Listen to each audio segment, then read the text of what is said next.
শুধু পিছিয়ে পড়া জনগোষ্ঠী নয়, বাজেটে সামগ্রিক প্রত্যাশা পূরণ হয়নি বলে মন্তব্য করেছেন সিপিটির সম্মানীয় ফেলো ডক্টর দেবপ্রিয় ভট্টাচার্য। দুপুরে গুলশানে নাগরিক প্ল্যাটফর্ম আয়োজিত বাজেট প্রতিক্রিয়ার অনুষ্ঠানে এমন মন্তব্য করেন তিনি। অনুষ্ঠানে অর্থনীতিবিদ সহ ব্যবসায়ী নেতারা বলেন, বাজেটে সব জনগোষ্ঠীর সুরক্ষা নিশ্চিতে দুর্নীতি এবং অপচয় রোধ করা জরুরি। মনিরুল ইসলামের প্রতিবেদন।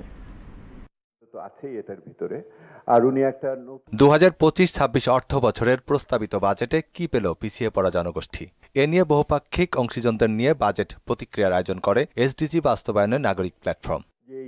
কাঠামোগত সমস্যাগুলো থাকে সেগুলি হয়। এবারের বাজেটে সামাজিক নিরাপত্তা খাতে বরাদ্দ কমানো হয়েছে, কর্মসংস্থান সৃষ্টিতেও গুরুত্ব দেওয়া হয়নি। ক্ষুদ্র নিগোষ্ঠীদের নিয়ে উদ্যোগ আগের মতোই, তার উপর রয়েছে কর বৈষম্য আর কালো টাকা সাদা করার সুযোগ। এসব বিষয় নিয়ে হতাশার কথা জানান অংশীজনেরা। এই বাজেটের মাধ্যমে বৈষম্য আরো বাড়বে, যে মেধাভিত্তিক বাংলাদেশের কথা আমরা বলেছি সেই মেধার মূল্যায়ন আরো কমবে। গণ অভ্যুত্থানের মধ্য দিয়ে দায়িত্বপ্রাপ্ত সরকারের কাছে একটি জনবান্ধব বাজেট প্রাপ্তির প্রত্যাশা থাকলেও বাস্তবতা ভিন্ন। তবে দেশের অর্থনীতির বাস্তবতায় অপচয় আর দুর্নীতি নিয়ন্ত্রণ করতে পারলেই সুবিধা পাবে অবহেলিতরা, এমনটাই মনে করেন বিজিএমইএ সভাপতি।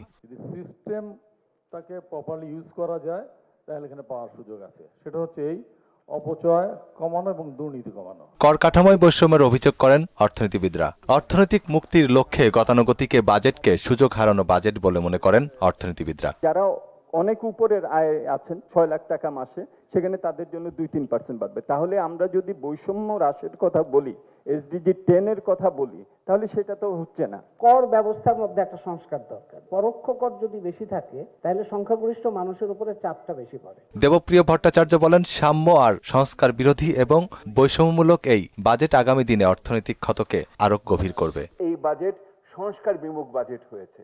তৃতীয়ত, এই বাজেট সেই অর্থে সাম্য বিরোধী বাজেট হয়েছে। এই বাজেটের ভিতর দিয়ে আয় এবং ভোগ এবং সম্পদের ক্ষেত্রে যেই ধরনের আমার সাম্যের সাধারণ ধারণা আমি আনতে চেয়েছিলাম, সেই নৈতিকতার ভিত্তিতে সাধারণ ধারণাও আসেনি। অবহেলিতদের অধিকার নিশ্চিত করে বাজেটকে অন্তর্ভুক্তিমূলক করার পরামর্শও দেন তিনি। কিন্তু আমি বলি যে আপনারা যে বসে আছেন, এটি ভরসা। মনিরুল ইসলাম, মোহনা সংবাদ, ঢাকা।